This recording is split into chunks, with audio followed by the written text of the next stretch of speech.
The Wealthy Life is brought to you by investment dealer Raymond James. Life well planned. See what a Raymond James advisor can do for you.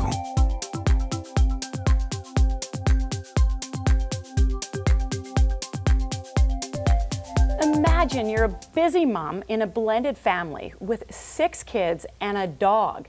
You can barely make ends meet month to month. How do you get ahead? Well, with me today is Rainey. Rainey, that sounds like your situation, doesn't it? That's exactly my situation. So what is it like living in a house full of kids? We're busy.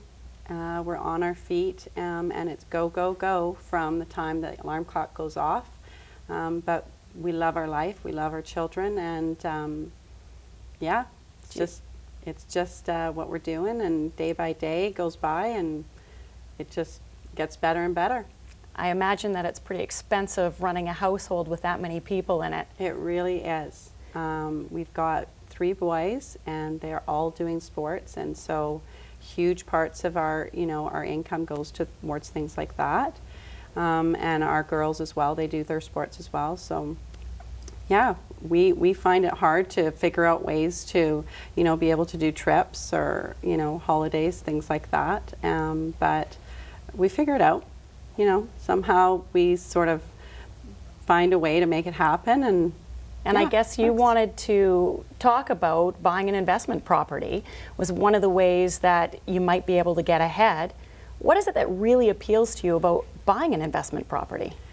Well, I think what it is that I see people constantly doing that and seeing them get ahead. With the way that real estate seems to work, they buy something, they fix it up, and they're walking away with, $50,000, $70,000, $80,000 in their pocket. And, that's not necessarily something that we would have time to do, but in terms of investing and looking at sort of a long range plan, does that make sense for us? So you're seeing the dollar signs are starting to appear there, and you're thinking, wow, maybe this is an opportunity for us to actually do something to get ahead. Exactly. Now, do you have a specific property in mind and a specific question for me today? Yeah, so I actually found a pretty nice piece of property that's in a great location, and the price seems pretty good. It has 2 separate dwellings out of it, so it'll bring in some income. So, I think it looks like a good buy. It really is going to come down to, for us, does that make sense for us? So that's your question for me, is does this property make sense? Yes, exactly. When we return, find out if Rainey gets the green light or should she put on the brakes. Stay tuned. Welcome back. We're here with busy mom, Rainey, trying to figure out if she should go ahead with this investment property or not. Rainey, tell me a little bit more about this property that you're looking at. Okay, well, I know all about the location thing. So I think in terms of this location that it's at, it's in a family suburb. Perfect. So it's a wanted, desirable area in that sense. It is around schools, some good schools, and it's around a university. So you've also got students coming in and out of university that could also be, work within renting and things like that. So that's sounds like you've covered the rentability component to that. Yeah. Are you up for the challenge of being a landlord? And do you know what that entails? Yeah, I think, in terms of being able to, be personable with people, I like that kind of stuff. I like being able to, figure that stuff out. So it's not a concern for you. No. How about maintenance? Are you the one that's going to go in there and fix the toilets? You know what?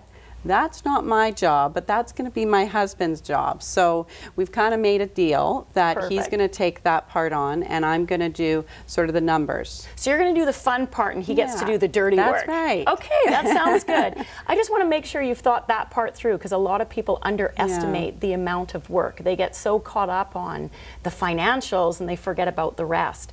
And it's never easy making money, but you put in a little bit work, and the rewards are fantastic. So that's great. I want to get into the numbers. So I'm getting my pen out here. What's the price of this home?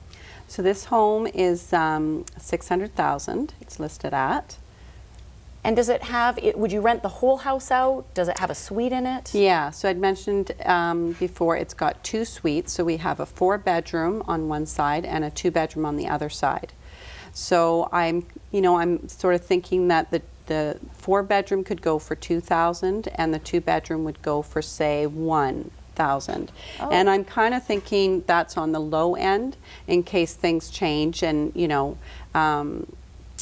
maybe rental isn't as easy, to rent out your places. So I'm going on the low end of that. Okay, so you want to make sure that your place is always booked and doesn't sit there vacant. Exactly. Because that can be a huge cost and an unexpected surprise.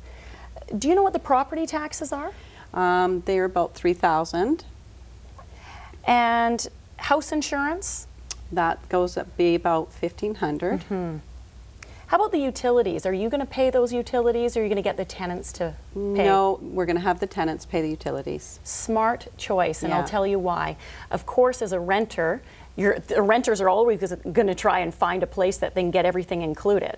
But when they have to pay their own hydro bill, they're a little bit more careful on what it costs. And that can really change the numbers dramatically. So that's good. That's one less thing for you to have to worry about. So I have a really slick formula. It's called the cap rate formula. One of these days I'm going to come up with a better name for it, but it's basically a capital formula.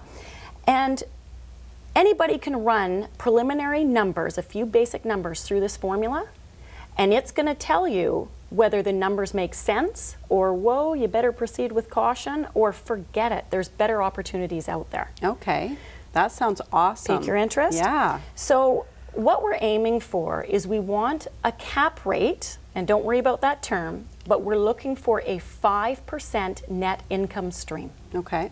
And that's as simple as it gets. So what I mean by that is we want whatever the purchase price of the property, multiply that by 5%.